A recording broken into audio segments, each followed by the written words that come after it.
Welcome to the Great Mohau's YouTube channel, where Mohau explores everything science and technology.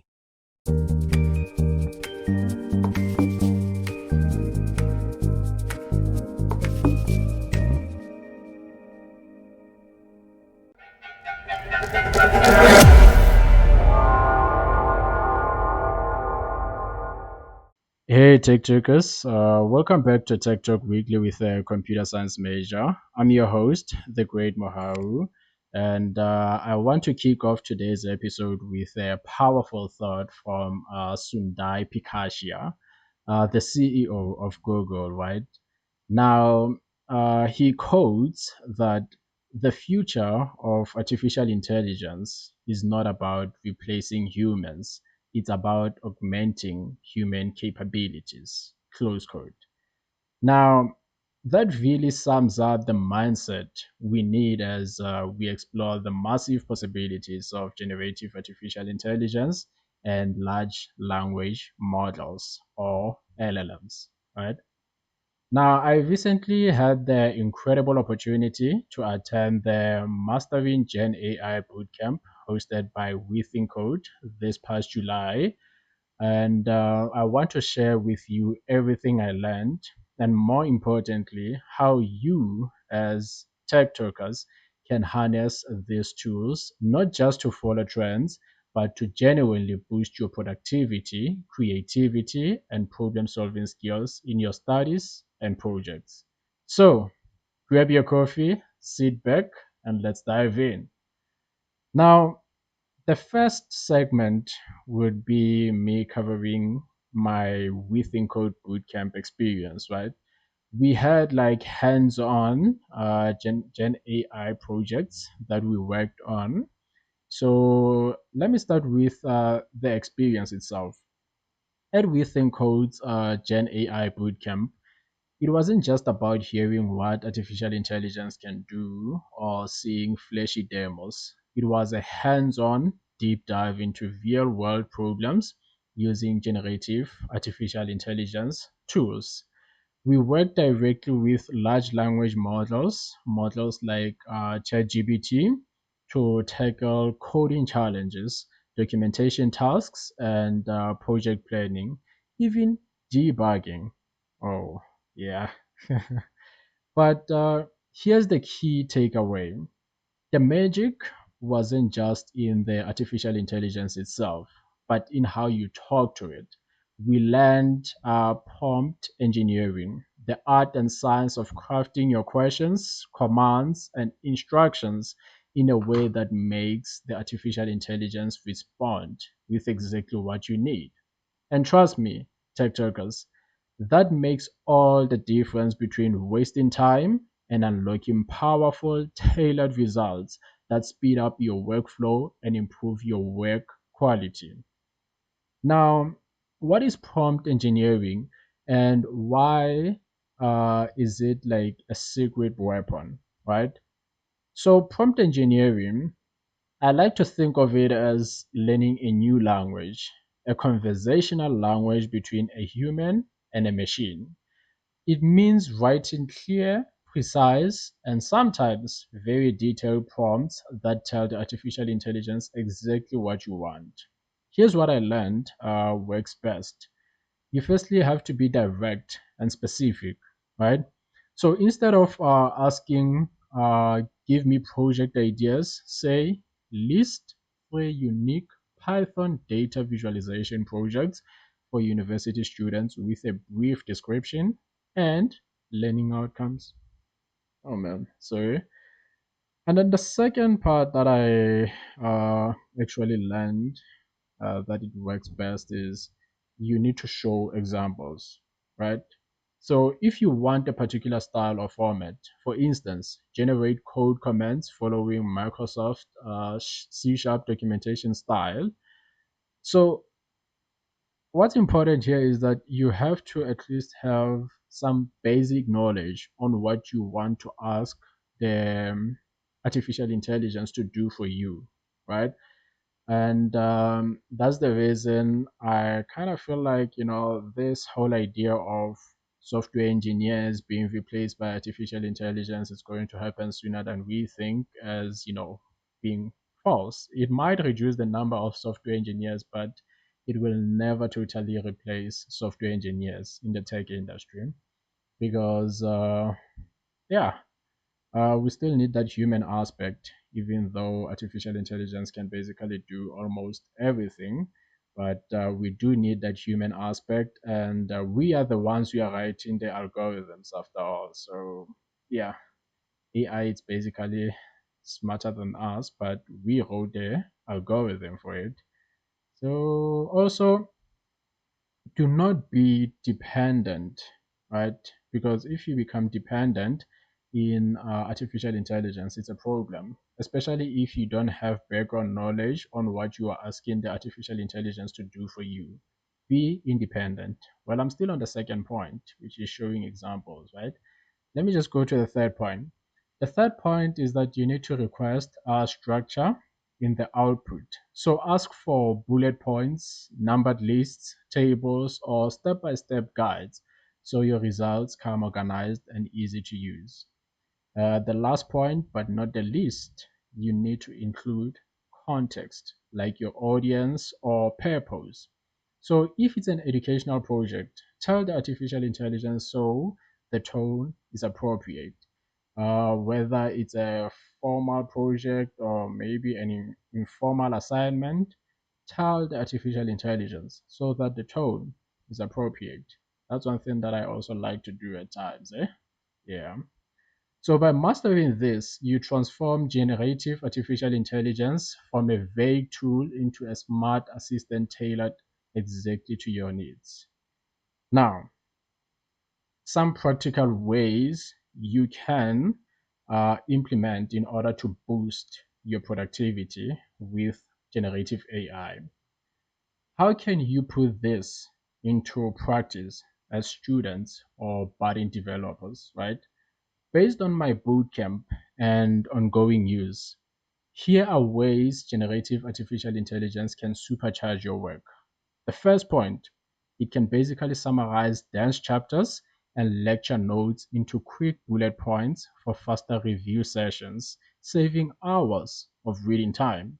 The second point, it can draft essays, reports, or documentation outlines that you can then polish and personalize, giving you a solid foundation without the blank page struggle. We all know the blank page struggle, right? You have a blank page over there and then you just don't know what to write. So AI can basically help you with that. You just need to make sure that you polish and personalize the document afterwards, right? So yeah, the third point, it can basically generate, debug, and refactor code snippets in languages like Python, C Sharp, JavaScript, or whatever you're working with. You basically get an AI coding partner that never sleeps. The fourth point, it can automate repetitive, boring tasks like creating test cases, sample data, or slide decks so you can focus on creative thinking and problem solving as a software engineer or even as a student or a programmer in general. Now, the last point is that it can basically you can get instant feedback on your assignments or projects, helping you learn and improve at a faster pace, which is similar to, the first point that I mentioned about, summarizing dense chapters and lecture notes into quick bullet points for faster review sessions. Now, remember, efficiency isn't about rushing, but about making smarter use of your time and energy. That's, one line I would actually like to leave you guys with today. But this is not the end of the episode, right? Let's go into the ethical use and the pitfalls of using artificial intelligence and how to basically stay responsible with artificial intelligence. Now, here's the reality check everyone needs to hear. Artificial intelligence is powerful, but it is not magic, and it's not a replacement for your own brain or integrity. There are risks and responsibilities, just like we have rights and responsibilities. So make sure that you always verify the artificial intelligence outputs. The models can generate incorrect or misleading information. So double check facts, especially for academic work. That's the reason I said that do not be independent in AI to an extent that you don't even understand what AI is providing you with. Have at least some background knowledge into the topic that you're asking the AI to help you with so that you can basically verify the outputs it provides, right? Be wary of the bias. So, artificial intelligence learns from existing data, the existing sources out there, right? And sometimes reflects social biases, which you need to recognize and challenge.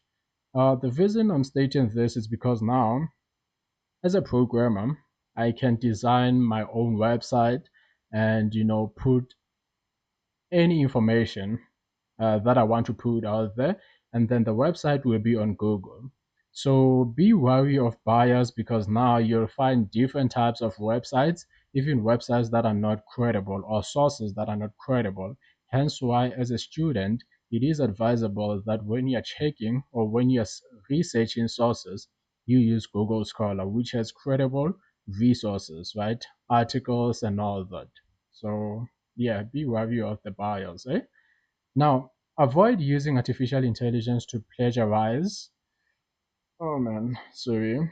Or to hand in your work as if though it was written by you, even though you know that it was written by AI.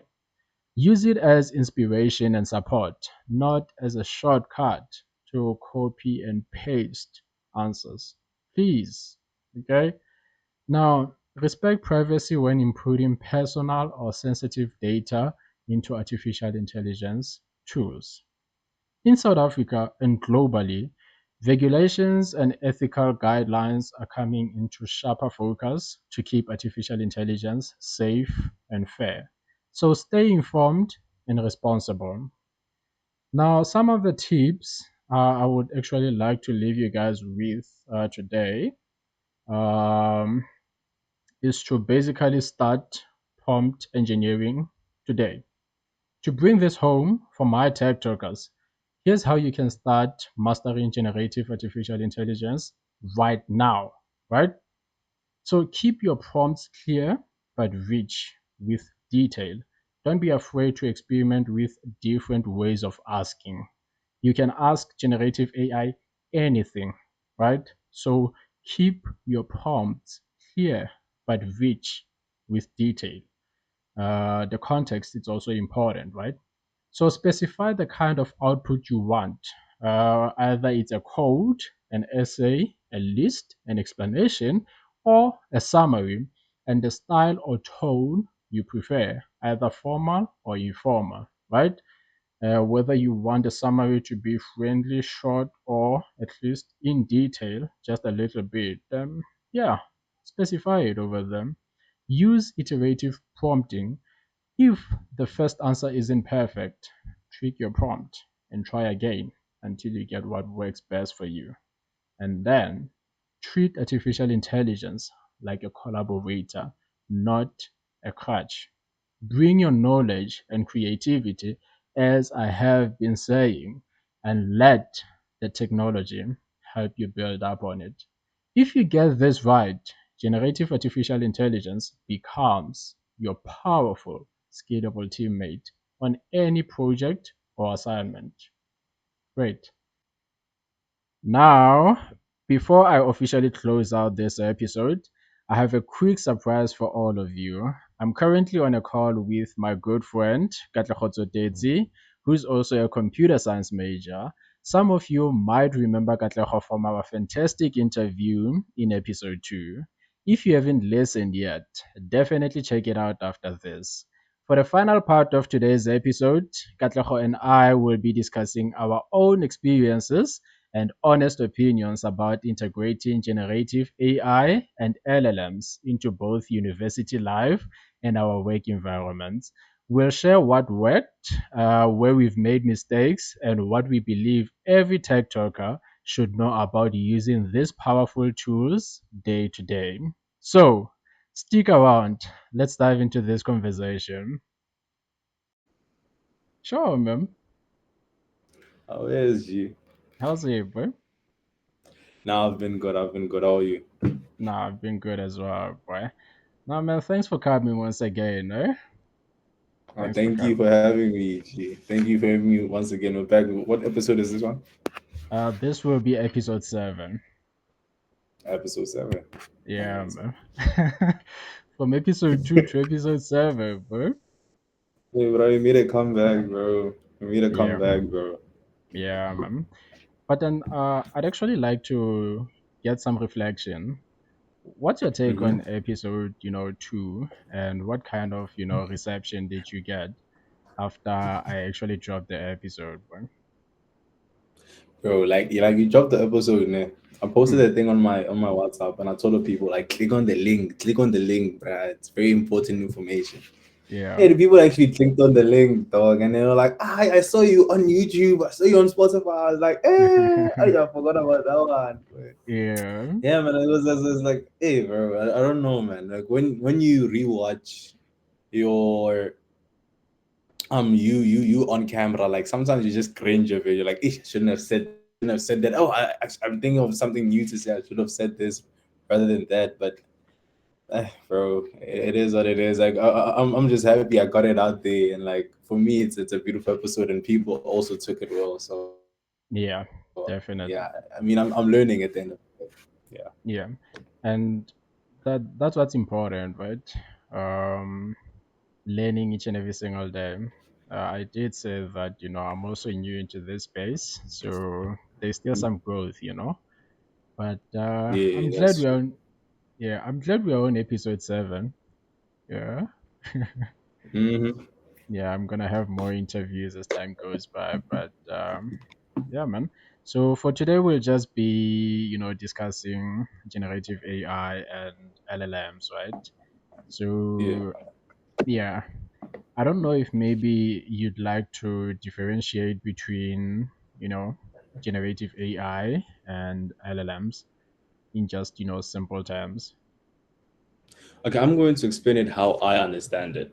Yeah, It might, I'm sure you have like the textbook definition for it, and you can add bits and pieces here for the people that are listening. But I'm going to explain it the way I define it.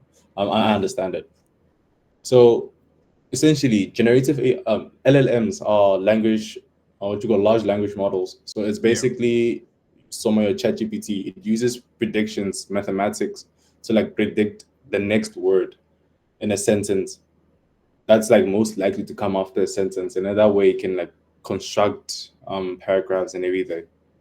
So it's sometimes people think like it understands. Most of the time it's really just it's AI. It's basically like this AI system that's fed a lot of data, and then using that data it just predicts what word is gonna come after this word. But yeah, generative AI is LLMs literally fall under generative AI. It's like the general term of everything. yeah, So generative AI is basically what's this one? It's basically it's like a new type of AI like that's used to like create new content. So you just feed it a bunch of data, and then using that data it can create like images, it can create text, it can create everything. So it's mhm, basically using AI, feeding it data, AI systems feeding it data, and then after that it can just what you call reach new conclusions or new solutions based oh on the yeah, data that's given. And that's how I understand it from my perspective. yeah. No, I think that's Yeah. simple enough. Mostly Mhm. on this podcast, I don't want us to focus more on the textbook definition. I want us to simplify things, as much as we can, so that even somebody who doesn't have like a background in programming or anything like that, they can basically understand how we actually define certain concepts. Whatever. So the way you explained it, I think, yeah, that's proper. No, but so like generative AI is Ah, more like a okay. category, right? It's more like a container, and then LLMs they are contained within generative AI, right? And an example Mhm. of LLMs, it's ChatGPT, as you've already mentioned. ChatGPT. Yeah. Yeah. So Yeah. yeah. So yeah, man. So now your I, Gemini and what you call yeah. this? You also know Perplexity.ai. Nah, bro. You don't know No, which one is that Perplexity? one? Which company is that? No. Well, it's actually similar to What type of AI is it? ChatGPT. Is it like in which way? Let me just show you now. Hopefully, I'm allowed to do this, eh? Are you gonna share your screen? Yeah, I'm just gonna share the screen of him. It's still loading now. Oh yeah. The one I Yeah, used normally was what do you call this? DeepSeek. DeepSeek. Okay. I don't know if you've also used it. DeepSeek Yeah, is like actually very smart, and like for like the ChatGPT is like very smart as well. But yeah. like I've found it was like the free version, which was the one I'm not gonna pay 400 for AI, bro. Hey, bro. So for the Yeah, like for the free version, it's much more cheaper than what you call it's much more smarter than your free version of ChatGPT. yeah. Yeah. Okay. Yeah. Now, apologies for that. The reception is a bit slow on my side, but yeah, it's taking forever to load, boy. Let's just drop it. It's fine. But it's just like perplexity.ai. Can you just check it on your browser On there? my side, Yeah, you can I just just check got perplexity.ai. oh, I see. Mhm. So I've actually stopped using ChatGPT. I'm now using Hmm. perplexity.ai. What There's what also what what what would make me shift to Perplexity then? what? What would make me shift to Perplexity? Because I'm looking at Mm, it and it's like I'm looking at the interface right now. I'm not sure. Let me see. Let me do this. yeah. Okay, well, for me, what I've actually figured out is that ChatGPT has a lot of errors compared to perplexity.ai. That's one thing that I Hmm. figured out. And also with perplexity.ai, you spoke about DeepSync, right? So DeepSync is basically Hmm. integrated within perplexity.ai. I'm not sure about ChatGPT, but I mean, I know a lot about perplexity.ai, right? So DeepSync is like integrated within perplexity.ai. And you can basically, when you are searching, you can basically, decide whether, okay, what you're searching, is it something that is more into academics or it's just a social thing? Well, so that it gives you like the relevant answer because again, there's an algorithm behind it and all that. Yeah, let me try it again. Probably will be a bit faster now. I think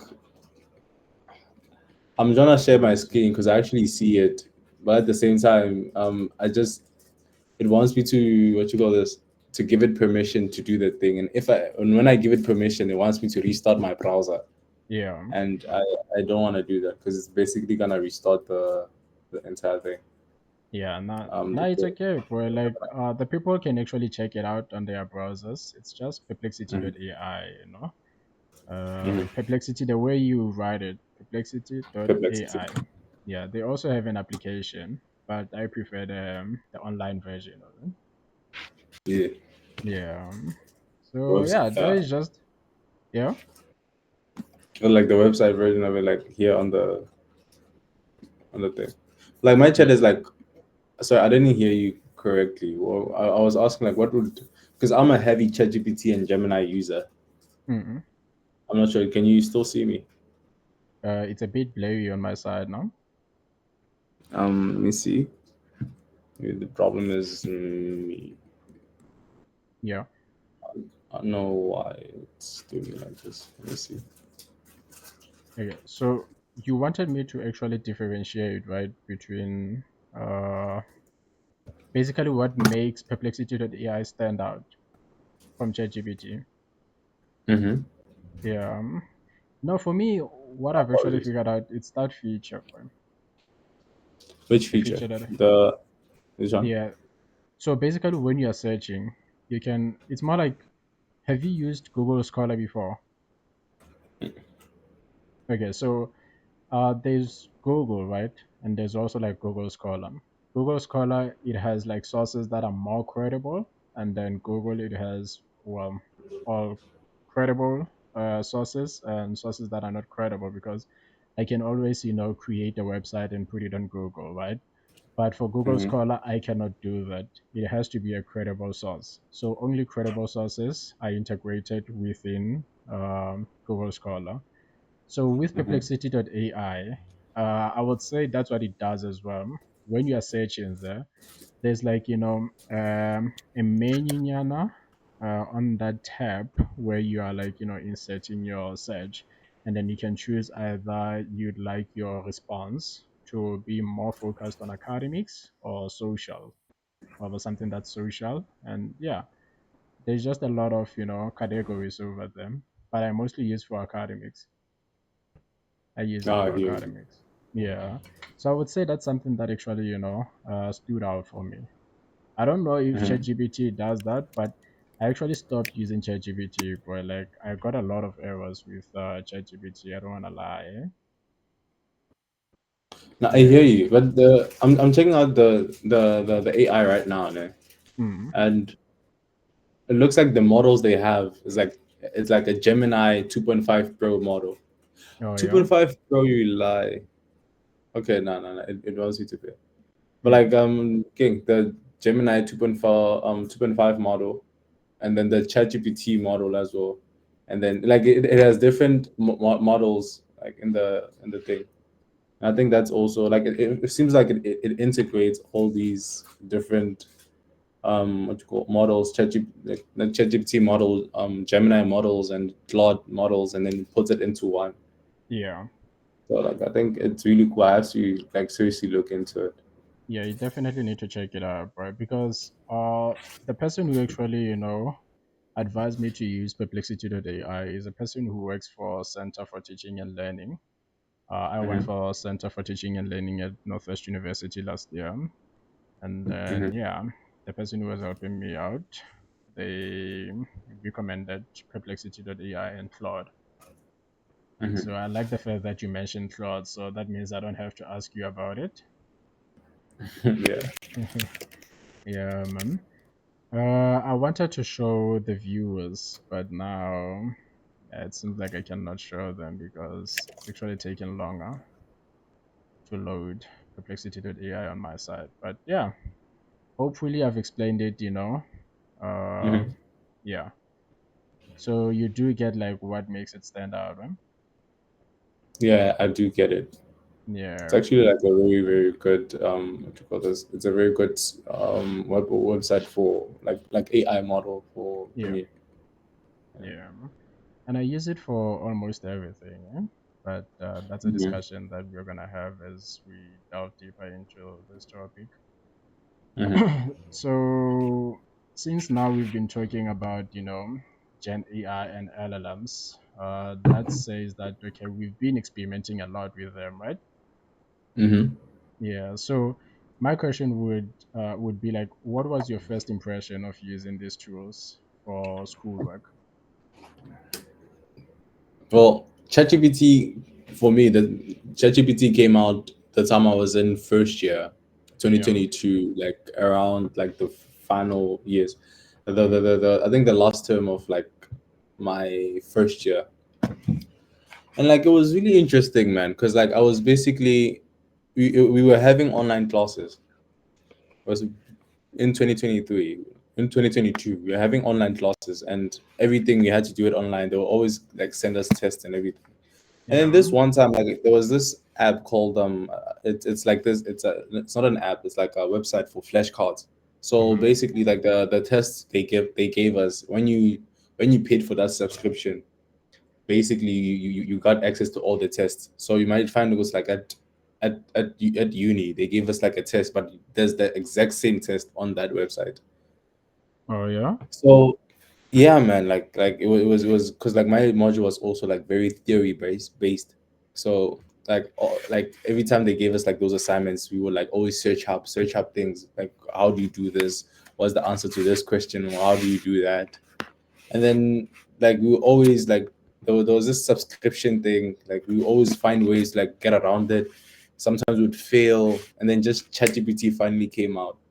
When it came out, we didn't need to go to the Yeah. browser, search for 2 hours for one answer. Yeah. Just copy paste, everything just everything just made Yeah. sense. Like it came in clutch. I mean, like literally within a month, it revolutionized the way we did our schoolwork. Correct. Yeah. I don't know if it's for the better. Like back then, it wasn't for the better. Now it is, but back then it basically just made my life like 10 times easier. Mm-hmm. Oh yeah. Okay. Okay, but now since you were using, artificial intelligence, right, Mm-hmm. to do schoolwork, would you say, because yes, you did say back then, I mean, it wasn't that, good, but now you're saying it's good, right? Uh, Mm-hmm. my question would be, would you say you actually became dependent on AI to do, your schoolwork for you, or maybe it was just, a helping hand? Okay, back then I was fully dependent. I think Yeah. most of that part was because it was online schooling, and there was always a test. There was always assignments being thrown at us, and it was like a lot. So I was basically like very dependent on AI.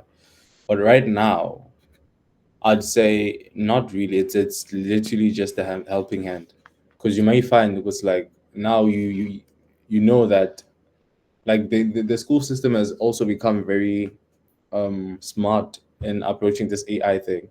So you might Yeah. find that the tests they give you guys to like work on at home, these are the tests like you actually prepare for, and then they let you write like that actual assignment in class. Yeah. So how I usually use AI is I give AI, let's say they gave me like a math problem sheet about this topic. I take Hmm. the problem the topic, I feed it into ChatGPT, and then I basically do it myself. And then if I have any problems, I'll tell ChatGPT like, hey, this is how I approached the problem. I did 1, 2, 3, and I divided by this, and I used this rule. But like I'm not getting the same answer as the memo. What happened? ChatGPT will basically explain everything. No, you made a mistake here. Instead of doing this, you should have done that.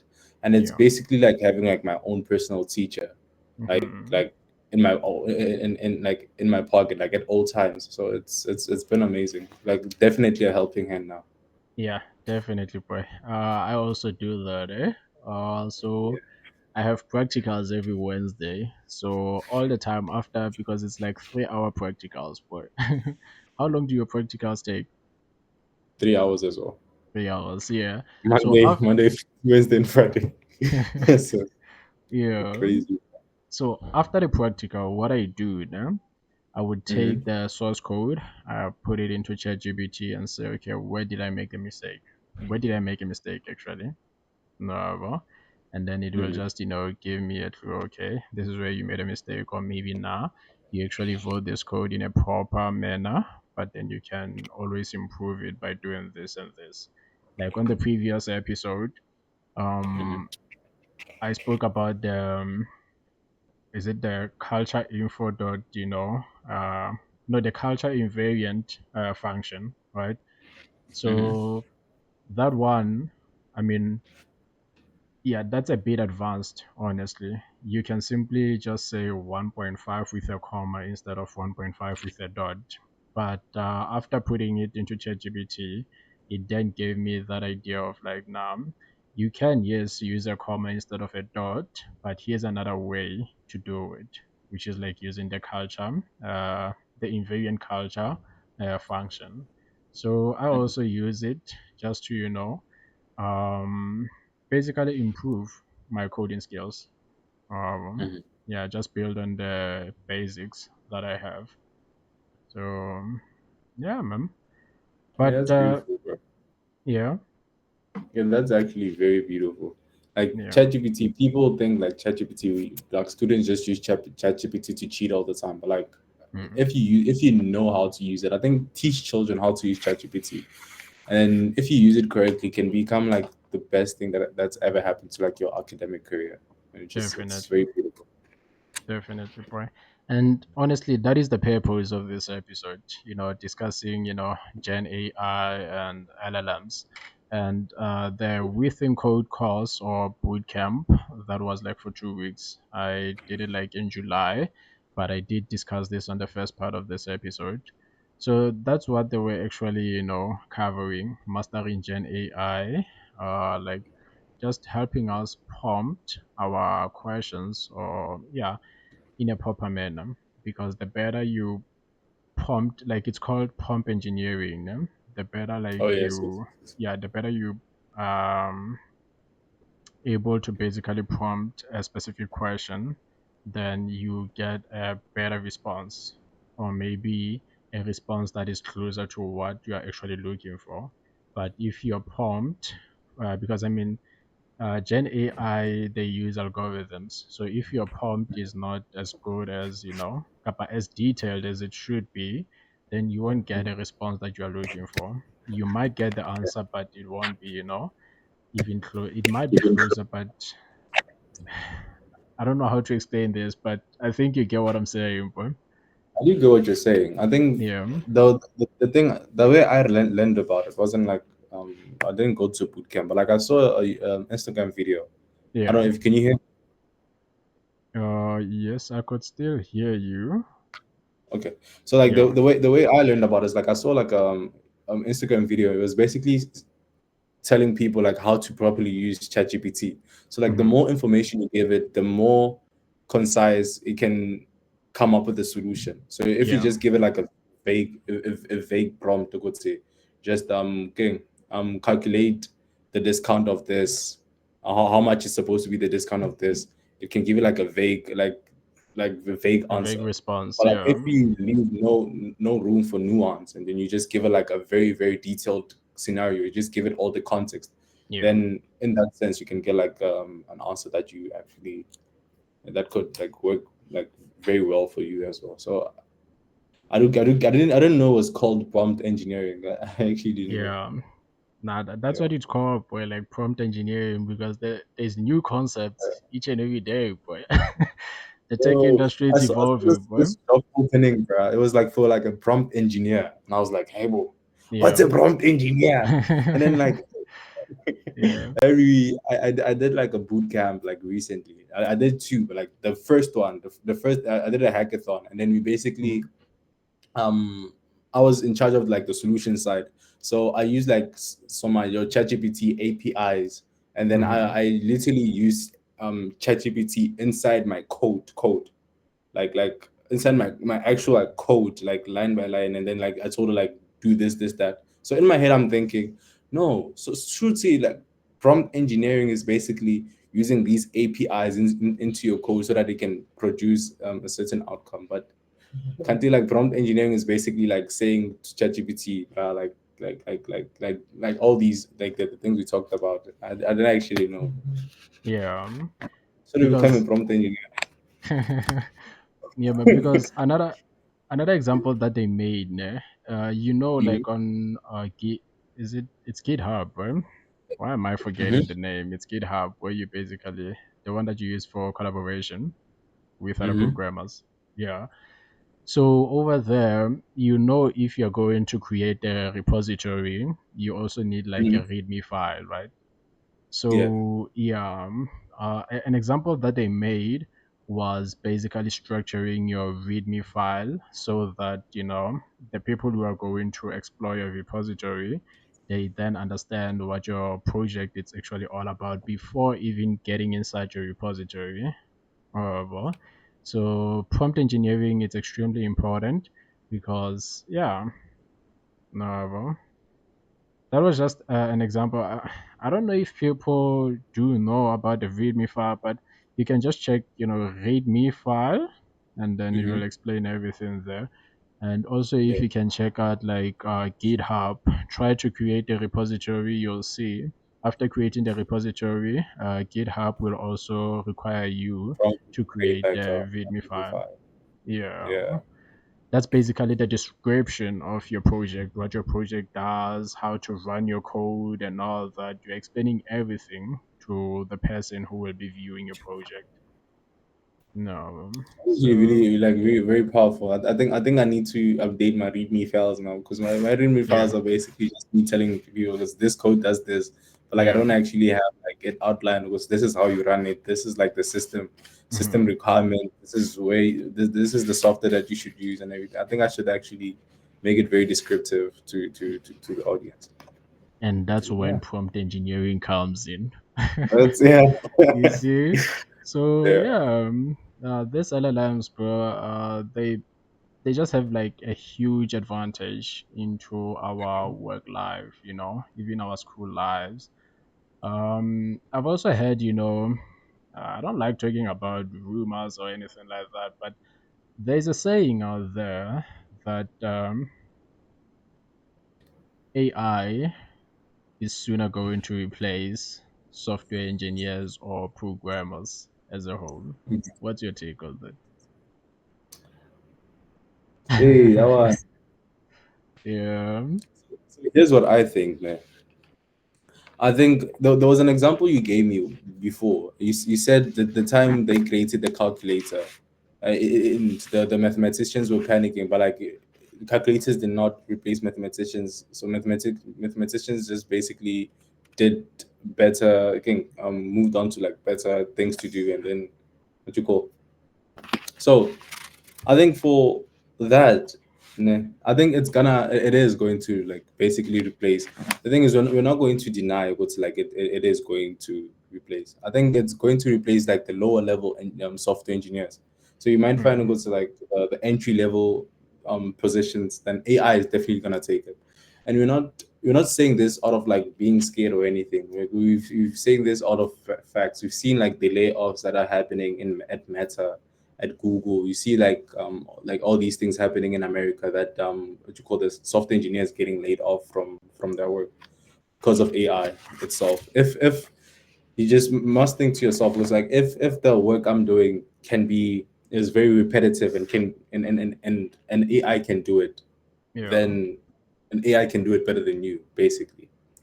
But like that's not what software engineering is about. So software engineering, AI is going to replace the boring software engineers. Those software engineers that just repeat tasks every time. Those are the Yeah. software engineers that are going to be replaced.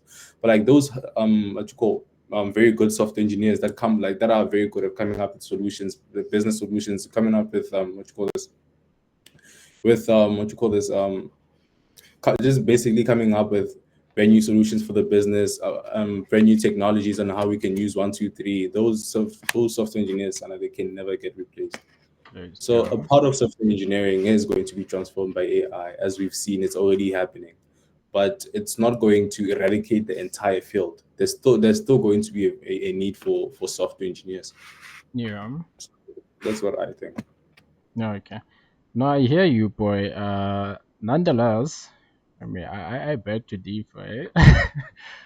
I beg to differ, bro, because yes, AI might be good, right? But we are the ones who basically, write those algorithms, right? And then it just does everything automatically all by itself because of the algorithm that we wrote. But also the human part, like the human aspect, is needed when it comes to like developing applications, software applications, and all that, right? Websites. That human aspect is needed. So for me, I would say it's unlikely that AI will actually replace software engineers. I get what you're saying by saying, okay, the entry level software engineers are the ones that might be replaced actually. But Mhm. yeah, Yeah, okay. I mean, two things can be right at the same time. I think Vele Yeah, Vele there is going to be what you call this a big need for still for software engineers because like we are the people that basically built this thing. We still need to maintain it. just a quick heads up. During my conversation with Katlego in this episode, we hit a bit of a sound glitch. So some parts of our discussion didn't record properly, but we didn't want you to miss out. So I've actually cut out those sections and re-recorded the main points to make sure nothing important is lost. Thank you so much for sticking with us through the tech hiccups. Your support keeps us going strong. If something sounds a bit different for a moment, now you know why. let's dive back and keep talking technology. Okay, boy. Since now we have been talking about, Gen AI, and since we're going to dive deeper into generative artificial intelligence and LLMs, I just wanted to get, your perspective. Did you ever come across AI as being, impressive? Like, what was the first impression that you had when you first came across AI? Okay, the first time I came across AI was in 2022, in October, I think, because it was like my first year. Yes, it was my first year.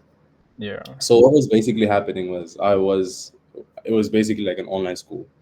I was online was an online school. We basically had all our classes online, and I didn't even have to go to campus once. Even our assignments were online. Hmm. So every week during like specific days, will give us like assignments and give us 20 minutes, which called not 20 minutes per se, but like an entire like 24 hours to finish the assignment. And I went from like literally like not knowing anything and trying to find like the websites for these answers to like this AI, this LLM just coming through and me doing everything on it.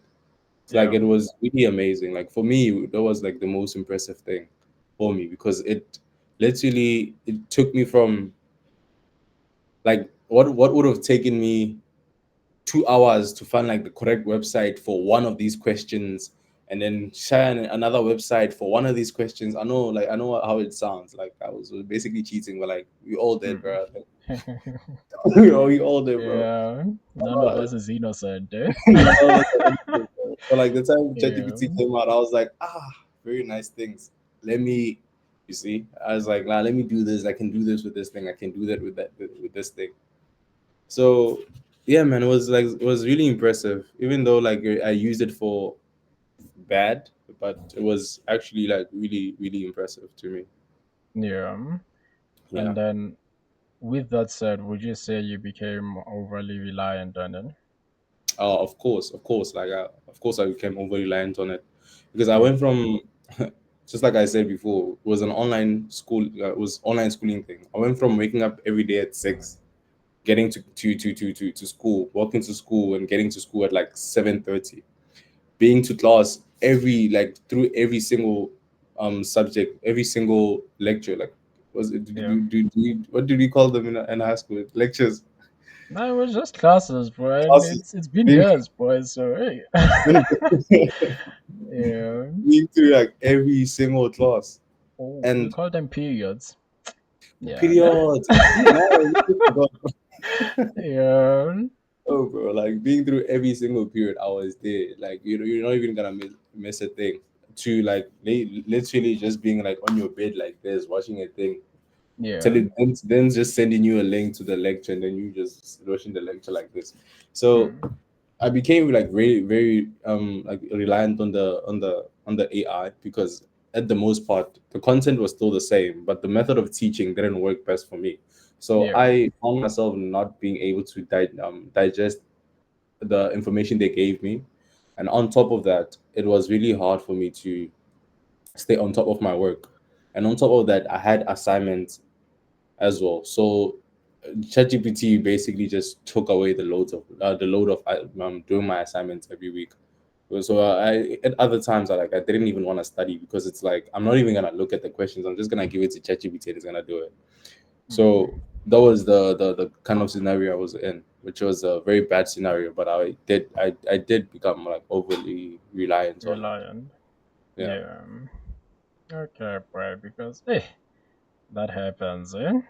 And Mhm. I actually just took me back to 2022, boy. We used to attend lectures online, and I would often fall asleep while attending the lecture. Yeah, that's Mhm. bad, but never thought I would be disclosing that. But yeah, It happens to the yeah, best of us. You, it happened to the best of us, eh? that is so Yeah. true, bro. And I like for me, like it surprises me that it will happen to you as well. Cause like if the audience didn't know, Mohau was always like the first person on class. He was there. Wow. Every lecture he was always there. So him Oh, telling me that bro. he slept he's sleeping. Yeah, but that's so unlike you. But I do understand, like, it literally happens to the best of us. Yeah, man. Because nah, that one let's not discuss it. It's far away. Okay. Now, can you tell tech talkers about a moment where Gen AI genuinely helped you to solve a programming problem, right? Specifically programming, Mm-hmm. um, where it actually sped up, the process of you developing a certain project, where it helped you to learn something in a new way. No, no, no. That's actually, I'd say, like, most people just use ChatGPT to like kind of build the entire thing. But Hmm. the time I saw like this thing is actually like really really useful. I don't know if you know of this tool. It's called Stack Overflow. It's like it's like what you call this? I don't want to call it like lack of a better term. I'm gonna say an organization of like basically like a lot of developers and a lot of other people that know Yeah. like that had like problems with their codes and everything. Then people just submit their codes there, and Hmm. then like other people just help out where they can. And then it took me from like if I had a problem with my code, it took me from searching up, would say, has anyone else had this problem, On Stack going through Overflow. Stack Overflow, scrolling through endless comments, go say, did anyone ever find this solution? So basically just asking ChatGPT, hey ChatGPT, how do I sort an array? Yeah. Simple. Like it literally made my life 10 times easier. Like Hmm. honestly, in a sense, it was like I think the best thing about AI is it takes what would have taken you so much time to do, and then it basically just cuts it in half. Like it did, not even half. It's like more, bro. And Yeah. it actually like it reduces the time. It increases productivity. It reduces the time that you take for to like kind of like find other solutions and everything. Like it basically gives you the best solutions. Like, yeah, like you don't have to do all that research. You don't have to look through all those comments yourself. I've already done it for you, and here's the best solution. Yeah. Yeah. And for me, with what you just said, I would actually like to warn tech talkers that if you're going to use AI, then just verify the outcomes. This is something that I've actually, mentioned on the first part of this episode. Is to verify the outcome, because what AI does, it collects all the sources out there, right? And then it gives you the best answer or the best response to your question. And that's where also prompt engineering comes into play, because from what you prompted the question, like the response that you will receive, it will be from different sources. So just make sure that whatever you get, don't try to take that as it is, verify it. And it's extremely important that you have some background knowledge of what you want AI to help you with. Because if you don't have background knowledge, you won't be able to verify the outcome. It can Yeah. always, yeah, it can also be bias at times. Because now, if I have a website, I can basically, insert any information, whether I'm a terrorist or what. I can just put that information out there, and the website will be on Google, right? That's if it's not taken down. But if maybe it's not something that is like that hardcore as me being a terrorist. Let's say maybe me just providing false information about a particular person who's not of a higher status or anything like that. Of course, it will be a bit, challenging for developers at Google to basically identify that website and then take it down, right? So Mhm. you as a student, you come across that and then you read all that bias. It's a problem, because It if you is. don't have the background knowledge, you won't be able to challenge that bias, right? Yeah. So AI basically collects, information from different sources, then it gives you the best response. So it's highly important that you don't become overly reliant on it. If you are to use it for productivity and efficiency, then at least have some background knowledge. You see. Mhm. So yeah, that's just building up on what you said, boy. You said it perfectly, actually. Yeah, man. Okay, Verify so information. oh yeah, I'm just saying, like, always verify the information because yeah, we're not gonna pretend like there's not false information on the website, on like mm, online, yeah, and yeah. definitely, boy.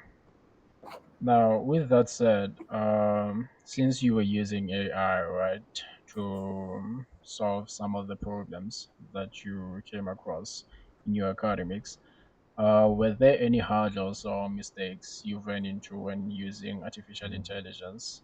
And what did you learn from them? Also, how would you advise tech talkers to avoid those mistakes? Um, yes, I have ran into like a couple of problems. I remember there was this module called probability and statistics Mhm. in last year, first year. That module, bro, like it had like high level questions about like you actually had to think about like what you call this, how you're gonna approach a problem. Like it was high level mathematics, Oh, yeah. like stats and mathematics. And I used to give ChatGPT like the entire document. I was like, okay, sharp, I'm gonna work on these things and just give me the answers of this, give me the answers of that, give me the answers of this. ChatGPT would give me the answers to these tutorials. I would go to the tutorial venue and then they would give us the answers and I'll find go to yes, says ChatGPT, you're so wrong, bro. Like yo, Yeah, dog, like you and I'm telling like bro, like you got this answer wrong. The answer is this. And then you're like, oh, I'm sorry, thank you for yeah, realizing my mistake. You should have done it like this, you should have done it like that. I'm like, no, that's still wrong. Do it yeah. like this. And like now you find like you are the person that's teaching the AI. And then he comes like it's just don't take what it says. Everything. Yeah, don't take everything it says at face value because it can be wrong. Mm, The current level it is at, it can definitely be wrong. yeah, And if you're asking me like very high level questions, then definitely like if you're looking for like a non-nuanced answer, like this is how you actually do it, then it can be wrong. But if you're looking for nuance and everything, it can actually help with that. yeah. But that's one of the struggles I ran into whilst using AI. No, okay. Oh, Yeah, and and the advice with how would I advise TED Talkers verify the information. mm, Um, don't take anything it says at face value. Just make sure that you critique it. Ask it like, how did you get to this answer? Maybe divided by -1, whereas we're supposed to divide by like a one. And yeah, now you tell me it's like no man, like I can actually see that it's wrong. So don't just make sure that if it's your work and the work is valuable to you, don't just take whatever it says at face value. Just make sure that it is correct. yeah. And that's where prompt engineering comes in again. Because now with prompt engineering, no, I did Mhm. define prompt engineering on my first, on the first section of this episode. You can basically tell AI exactly what you want and how you want it, like the format, whether you want it to summarize or maybe, yeah, like you can basically tell it into detail. You're even giving it the context so that the response that it provides, it's according to the context that you provided and also like the format that you want, right? So yeah, also having like some background knowledge, as I've already mentioned. If you have background knowledge in that field that you are searching about or that you're using AI for, then you are able to verify the outcome. Simple. But if you're gonna go there and you don't even have background knowledge, you don't even know the basics, it's a problem, bro. Because you'll take everything AI gives you. You see? Yeah. Yeah, that's so true. Yeah. Yeah, man. Now, do you find generative AI more useful in your academic life or in the projects you do outside, university? You were attending a hackathon not so long, right? And Yes. how do you basically adapt your approach in these different settings? So using LLMs and like ChatGPT, Gemini, and everything. Yeah. So it's actually even the 2 days ago. No, it was yesterday. I was finishing up this project, and I needed pictures. I needed source pictures of the Cape Flora region, and then the ones I found online, I actually didn't like them. So I Yeah. basically used Gemini to like generate the pictures that I did want. I mapped it out specifically, and it was so amazing. So you might find it was the things that what you call this, the certain, like, you can critique pictures, like you can take a picture and then tell it to like, listen, this is what I want, take this picture but add this three here in the middle and just zoom out of the picture. But it can Yeah. actually do that, and it's quite amazing. So Wow. you find to in my academic life, it has made it like so much easier. It has made it so much easier in my academic life. Even in my what you call this, hackathon. So we were supposed to come up with like solutions, like they give you like a problem, then you have to come up with solutions and ways to like hack. What you call, not hack, but like what you call, present your solutions to other people. So like it kind of helps you stress test your ideas, in a sense that you don't have to find out five different um what you call this, tools for what you want to do, and then test each one of them to see which one is the best. AI can tell you like, bro, like, don't waste your time with this. This one is the best if you want this. This one is the best if you want this, and then you can decide, okay, sharp, these are my priorities. I don't have to test each of these tools to make sure, digging to test which one is the best, because using my priorities, AI will automatically take, not automatic, but like you can tell AI to like, using your priorities, which tool should I use, and then it can give you like the best tool to use. And Yeah. for me, that's so amazing, bro. Like it's so amazing that we live in an era whereby we can, like, where we can build things so easily, and like like where we can just like be our most productive selves without having to do like the hard labor of going out there, testing everything, seeing if it works, coming back with the report, seeing, okay, sharp, let's you do this, let's move on to the next stage. Now the next stage you have to test three other things. It can tell you, this one is not gonna work for your type of model, like using prompt engineering as well. So like give it Yeah. like a proper context, proper scenario, and then just telling it, okay, sharp, this is what I want to do. AI can basically just help you model out an entire structure of like, you should do one, two, three, and that has been amazing to me. Even like in my hackathon as well, I was wondering like, should I there's like this different translation models, caption models. So I was wondering like, should I use this caption model or should I use that caption model? But that caption model is a paid plan. And should I actually spend money to pay for the paid plan? Is it best if I spend model? That one allows active getting captions, but this one is like offline, so I can use it offline. So like, it was a lot of options to choose from. And then I basically told ChatGPT, you could say like, listen, I'm not gonna do like a live demonstration. What I want to do is just like, you just record it, clip it, and then feed it to the AI, and it can do it offline. Oh, So yeah. AI was like, okay, sharp, if you want that, then you don't have to pay for anything. This is a free service. You can use this, because like, and then it gave me all the benefits, and then that kind of saved me money. It saved me money from going out there testing what you call this, tools that I wasn't even gonna use in the first place. It saved me time, and it eventually helped my productivity, because you don't know how again, me spending as much time in this department would have taken away from me spending time in that department. Yeah. So yeah, And the hackathon is not that long, right? I think it's like 2 weeks. it's it's it's for us, it's like 1.5 days. 1.5? What? Days, I know. Wow. Okay, now there are hackathons that are like that, no? The ones that I'm talking about that can take like, a week or two, it's Mhm. those ones that basically like have phases. You've got like the Oh first yeah. phase. Yeah. So yeah, man. But then like off air, you and I we also spoke about, Whisper. Can you try maybe, give, the viewers some background with regards to like Whisper? How did Whisper help you out? Yeah. Oh, Whisper AI was actually like really really helpful. If you want an AI that is able to what you call create captions for like many languages. It's Mm. basically Whisper. It's so good that even YouTube uses it to like what you call this make The captions. captions. Yeah. And on top of that, it is free. It's free to use.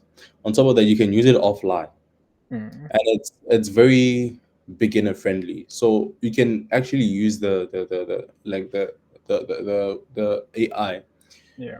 without actually like writing more than 4 lines of code. You basically install, and then after that you just open up your terminal or like your IDE, IDE. Yeah. and then after that you just run just type like import Whisper AI, and then after that you just upload your file, and then you just run Whisper. That's like, literally like it's I think it's 4 lines of code. I might be oversimplifying it, but it's really easy, Yeah. and it's really cool. Like compared to the competition and the paid models, it's actually like really cool. Mm. Okay. Because currently for me, for the captions, I'm basically using Clipchamp, right?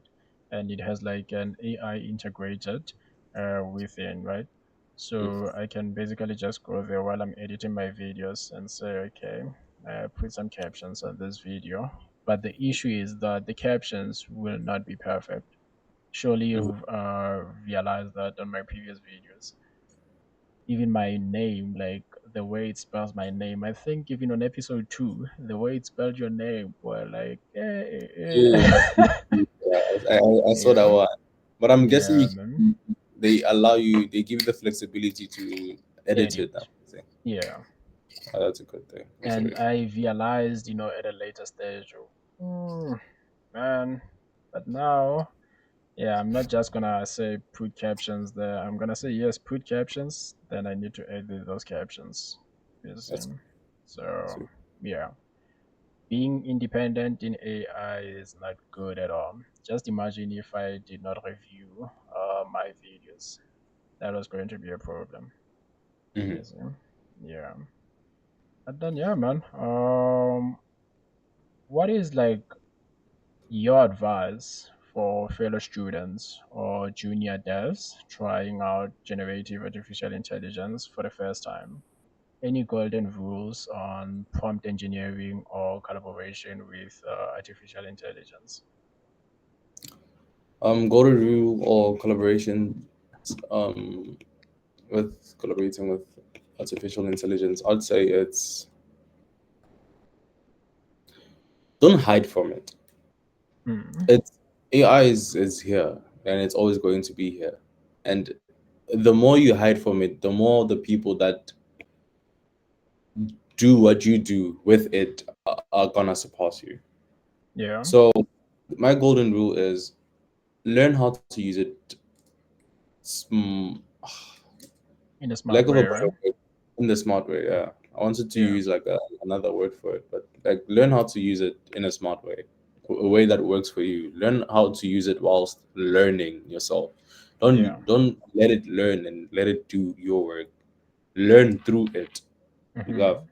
There's this tool called like I actually like it a lot. It's called, let me look at my screen quickly. It's actually called, I think it's something notebooks. I can't see it now, but Notebooks. it's from Google. It's called LM notebooks. Yeah, notebook LM. Notebook alarm. It's actually so amazing. So it's basically using AI. You just upload like your lecture slides and everything, and you can basically create like a conversation of two people. Like it sounds like it's two AI people, two AIs, like a podcast of them speaking about that particular topic, and like it's actually like so amazing because like it gives you it you basically learn, but in a fun way. Gov. And you can create Yeah, like mind maps for you. You can ask it questions or go to like what you call this. I here there was like you can basically use it like ChatGPT, but like more intuitively, more intimately. So it's actually so amazing, bro. So like like if if like I'm gonna say don't neglect the presence of AI because it is here, but rather learn how to use it effectively, because Yeah, it's we are like the tools are here to help you do one, two, three. So you better do one, two, three really, really good now. So you need to learn. You need to learn how to use it. definitely. And that's where, I'm mentioning it probably for the third time. Prompt engineering comes into place. Prompt You see? engineer. Yeah. Yeah. I get you, bro. Get you. Um, this would be the one that we'll close with, actually. I just want to understand what you think the future holds for generative AI and LLMs in South African technology, whether it's technology in the education space or in the work space, right? And also, if there's anything that you are personally excited about with regards to, the future of Gen AI and LLMs. I think in the tech space, we'll see. I think is what I spoke about before, that the bar has never been this low. So Yeah. what I am excited to see is South African entrepreneurs being able to compete in other markets as well. Uh, so like Hmm. not just being a South African company, but being an international company, because the boundaries stopping them from doing that are literally low. We've seen it from China. Like China has built such an amazing platform, like multiple platforms to like share their products and stuff. You see Shein, you see this thing, you see that thing. Now I'm actually very excited to see what South Africans are gonna do with this new technology. You've seen what Yeah. China does, and China has been doing it well. Like their economy has been improving because of the technological advances. And then I'm excited to see what South Africa is gonna do, because the bar is literally dropping every single term. So like it's dropping. So like now I'm like, just excited, excited for Yeah. the future, excited for my fellow South Africans. It's like, what are you guys gonna do? Because I know what I'm gonna do. Mm. I I have a plan. I have a plan. So I just hope people actually see what's happening and actually acknowledge it. It's like AI is literally here, and don't shun away from it, but rather use it to better not just yourself but your community. Yeah. So, so yeah, it's basically that. Yeah, man. Giving back is the best thing to do, right? Either Yeah. to your community, to your country, like giving back is the best thing to do. Mhm. But now, one thing that I would like us to, delve a little bit deeper into is the fear that people have with artificial intelligence. So there has been, like, I think it's something that we basically, discussed on the, well, yesterday actually, just before the sound cut. Apologies for that, tech jokers, but yeah. I So think we, before the change, you need to explain what happened so that they don't like see just. I'll definitely do that. Yeah, so what happened is that we experienced, a sound glitch. And before that, we were just talking about, how AI is going to replace software engineers, whether or not it is going to replace software engineers. And the conclusion was that, okay, no, the correct term to use it's going to decrease the number of software engineers, but it's not going to replace software engineers entirely, right? So the fear is that, artificial intelligence is out there gunning for, people's jobs and all that. And that might be the case to an extent. That is not the case at all. It's just the case to an extent, though, because as we were saying, it's just going to reduce the number of jobs, not only for software engineers, but you can already tell when you go to, McD or KFC. The cashiers, they are still there, but you don't necessarily need them as much as we needed them back in the days. You can basically, pre-order for yourself, and then you just go and collect the order over there. Back in the days, you needed a cashier. So you would have to stand on the queue, but now you can just pre order, then stand on the queue, or just sit down, then they'll call you and then you collect your order. AI is helpful with that, but it has reduced the number of cashiers. You see, so that is the problem over there. But it's not something to be scared of. Um, I believe it's not something to be scared of. It's just something to utilize in order for you to augment your productivity, your creativity, because there's a lot you can do with it. Katlego has already mentioned that the bar is lower than it has been in the previous years. So with the bar being that low, that means we can do a lot of things. For now, as students, we can basically create applications while we are studying because artificial intelligence is there to help us out. You know, we don't become overly dependent on it. We don't use AI to create those applications. We use AI to help us create those applications. I know it might sound like there's no difference, but there is a difference in what I said, eh? So it basically Yes. helps us to create those applications. It doesn't create those applications for us.